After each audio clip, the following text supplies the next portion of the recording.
What's the difference between transaction data and marketing action data? You know, Scott, that's a great question. I think you should answer that one. Well, okay, I'll try my best. Transaction data is when, let's say you take your car for service and they write down the mileage on your car. That's a transactional data experience. So now they know you have 50,000 miles on your car and another 25,000 miles you're going to need the dealer service. They're going to mail you the dealer service thing. They also notice that maybe your tires are worn while you're there for the service. So now you're a candidate for tires. They click the thing, they're going to mail you a brochure about tires. That's transactional data. That's something that happens during the transaction that you're committing with the business. Marketing action data is data that is culled from a marketing action. So if we send out an email or a direct mail piece to somebody and they respond to it, that's the marketing action data that we get. Fantastic. Thanks for sharing that. Okay. That's great. Can you explain the difference between internal, external, and primary sources of data? Yes, I can, as a matter of fact. Well, good. Would you? I certainly will. Thank you. Oh, you're welcome.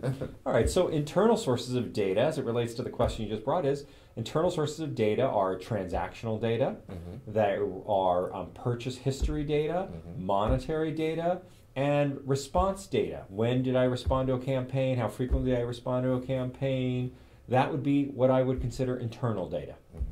External data is data that we're getting from the outside, that is who an individual is, their psychographics, their lifestyle. It could be related to behaviors you've done through other sources. I bought from this catalog, I visited this trade show, I attended this event, I was compiled from this data source. That would be external data. And what was the third type of data? Primary data. Primary data. Primary data is that is generated from the initial source that was generated. It could be internal or external, but it is from the original source is the primary data. It is not implied. Okay. I know in many cases we use data mining and predictive modeling to help our customers with their database targeting.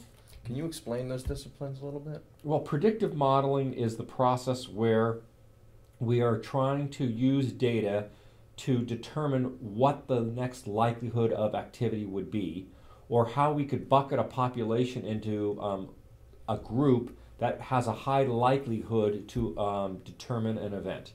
A predictive modeling determines what factors are put together into a regression formula that is predictive of an action to be happened. So for example, you're able to say is, I get married, I bought a new home, I'm highly likely to therefore buy curtains and homeowners insurance and new carpet.